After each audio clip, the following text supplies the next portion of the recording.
Welcome to Chillin' 101. We hope this video helps. You start by confirming hardware compatibility.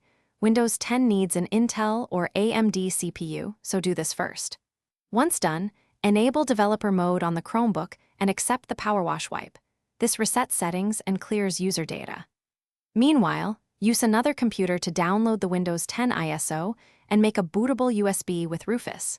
Choose GPT for UEFI if your Chromebook supports UEFI. Make sure firmware write access is planned.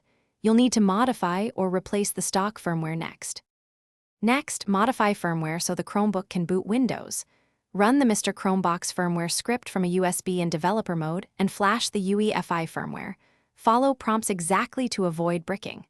Once firmware is set, plug the Windows installer USB, enter the boot menu, and boot the installer. During setup, delete Chrome OS partitions and create NTFS partitions for Windows. Proceed with standard installation. After Windows files copy over, install chipset and network drivers. You'll need these to download the rest of the drivers and updates.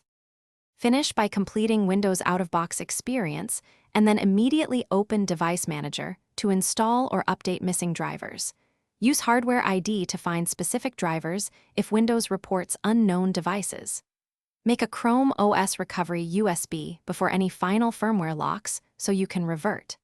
If Windows won't boot, check UEFI versus legacy boot mode, verify the installer USB integrity, and consider reflashing firmware only after you've backed up recovery options. One key tip: keep a recovery image handy so you can restore. Thanks for watching. Consider subscribing if we helped you.